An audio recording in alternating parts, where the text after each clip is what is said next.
Hi guys and welcome back to the latest update from We Are The Goodison Gang with me, Adam Logan.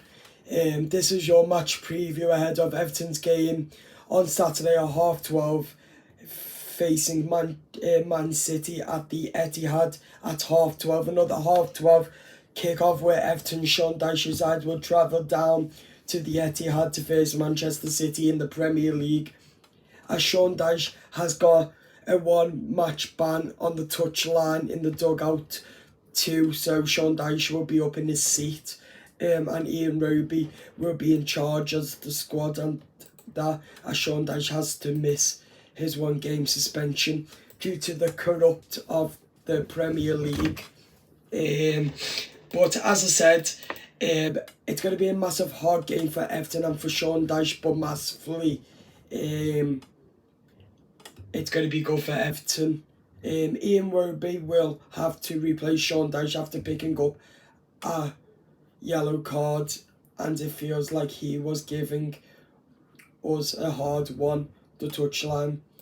But as Ian Roby will take charge tomorrow, as Sean Dyche has to miss a one-game suspension. But we'll do his pre-match press conference after the game. But as I said, I reckon a 1-1 draw to Everton Football Club. Everton to draw with Manchester City. My prediction's 1-1. And I think that's going to be a tough game, but I've got belief in this Everton side that we can do it. And if anyone does any silly tackles, this will be coming in very soon. It's a blue card, and Sin Bin will be part of football in the Premier League and the FA Cups at that for 10 minutes. If a player does get a blue card, they'll be escorted off the pitch for 10 minutes. Then they will be off the pitch for 10 minutes, then we'll come back on after 10 minutes. So a mad Premier League, but it is what it is. But this won't be starting yet. But as I said, I've got belief that this Everton side will draw with Manchester City. I think that it'll be confident. In goal is my starting lineup. In goal, Jordan Pickford. Right back, Ashley Young. Jared Branthwaite, Vitaly Mykolenko and James Tchaikovsky. In front of them, I'm going to go with, on the right, Amadou Onana. In the middle, James Garner. And on the left, Idrissa Gana Gueye, who's been in fantastic recent form. In front of him, I'm going to go with Dwight McNeil on the left. On the right, Jack Harrison. And up front, Dominic Calvert-Lewin getting us the goals galore. So for me, it's going to be a tough game for Sean Dyche and for Everton, but I do think that we'll come away with a point in this game, as we really need it. Even if we come out with a win, even better. But I do think that we could. It's going to be really difficult for Sean Dyche's Everton side. Again, facing Manchester City at the Etihad, but at the end of the day, I've got massive belief that this Everton side will do it. But as a result, as I said, massive beliefs for Everton and for Sean Dyche if we come away with a point. But at the end of the day, as I said, we will come back with a point. So for me, I do think that we will. But it is what it is now. We need to fight with all our mights within the boys in the royal blue jersey. So it's going to be a tough ask for Sean Dyche. Sean Dyche has held his pre-match press conference ahead of Saturday's game at 12:30, and the manager gave a fitness update on Danjuma, Seamus Coleman, Dele Alli, Gomez and Danjuma and Dukes, Abdoulaye Doucouré. And this is what the manager had to say on that.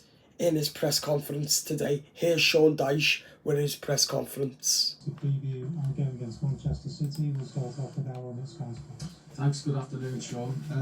First of all, just an update on player availability. Do we have the likes of Banana, Danjuma, Decore, Gomez back? Not Duke, not Danjuma, not Andre Gomez. He won't be back. On a better note, obviously Youngie continues to get fully fit. Shane's will have had a full week's training with the team, which is good. Amadou's been out on the grass today, so he gets back involved, and we'll pick the team accordingly. But there was better signs, I would say, of progress from the injured players. And Duke's on the grass, not with us, but he's making good progress. No, just knocks and bruises, but nothing. What's the approach against Manchester City? Well, you've got to play well, that's for sure. They're in good form. They've got many ways of different changes they can make. The depth of their squad, and their know-how. So you've got to play well as a start point. Usually, you've got to defend well as well. Now we've done that pretty well this season. It is difficult. They're a very, very good side. We all know that. Very talented side. I think the mixture's got to be right. You've got to defend well, but you've got to play well generally, and you've got to take your chances when they come your way. Excuse me. Does it go without saying this is the most difficult task of all, given that they've scored in 57 home games on the run? And look, the Premier League's difficult anyway, but I think it's fair to say over the last number of seasons they've shown their prowess, and like I say, they do the hard yards as well. I mean, they work hard as well as being a fine football side. So there's a lot of good to like about them, but you've got to play them all. So we'll certainly go there and take it on. And are you banned from the touchline? I believe I am, yeah. How does that impact?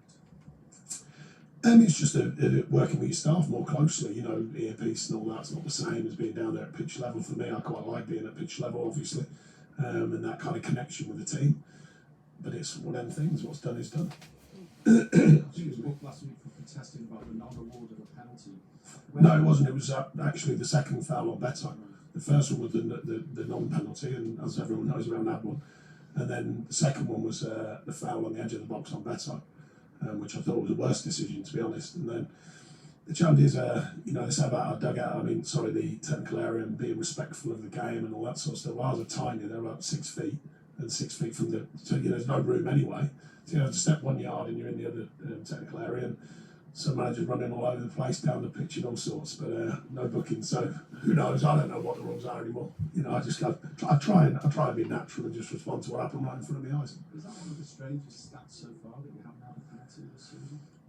Well, it must be up amongst them because we've certainly had enough calls for them.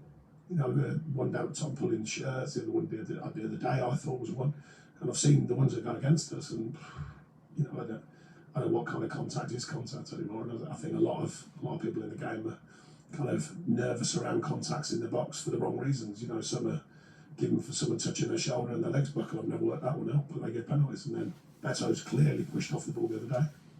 No penalties. So we'll hope. Saturday, the penalty against you in the games that you have with him so far this season against City. Well, I don't think he'll have that on his mind either, mate. Okay. Idrissa Gana again came straight back to the team. Excuse me, an outstanding performance. Really. How important is it going to be from now to the end of the season? He did really well. He'd flown back in. We gave him a down day. He only had 1 day's training back with us. I thought he gave a very good performance. We certainly need his experience and his belief in what he does and rubbing off another. Certainly with a performance like that, that's for sure. And for Dominic Calvert-Lewin, do you feel for him in what looked like his goal last week to end that long route? Yeah, he's had a couple. The one down at Tottenham, we were amazed on the VAR decision on that because that's a goal for him. And the other day was, it's one of them things. It's Jack on the way in, and that's it. But no, his performances have been good, and I think he's growing into his performances more and more. So it'll come. Goals will come for him. Still making a vital contribution in games, isn't he? Yeah, he's working hard. Yeah, he's working hard. I think his true belief in his own fitness and his body is getting stronger all the time. So I think that can only be helpful. And the key is for getting in the right areas. People have been saying about his chances, some of the quality chances, but at the end of the day, he's getting the chances, so they will go in. Any feedback regarding the appeal that's ongoing? I know we're expecting a decision this month, possibly by the end of next week. Yeah, that's just broad guidelines on the appeal, as you suggest, but no news. So nobody whispers in your ear first? No, they didn't last time, so I don't know why that changed. We're still hopeful. We'll just wait and see. I can't be judging that. It got nothing to do with me once it's in their hands. Thanks very much. Good. Thank you. That's all we've got to Premier League prediction. Sean, good to see you. 3 back-to-back Premier League draws. Do you?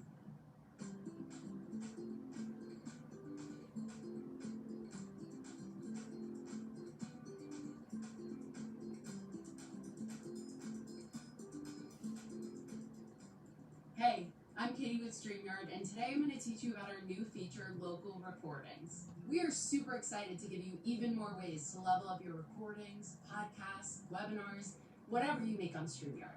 All of these methods of content creation are already possible in StreamYard, but local recording Feel the hard yards are being made and is moving towards what will be afternoon's return 3 points? Well, I think we haven't found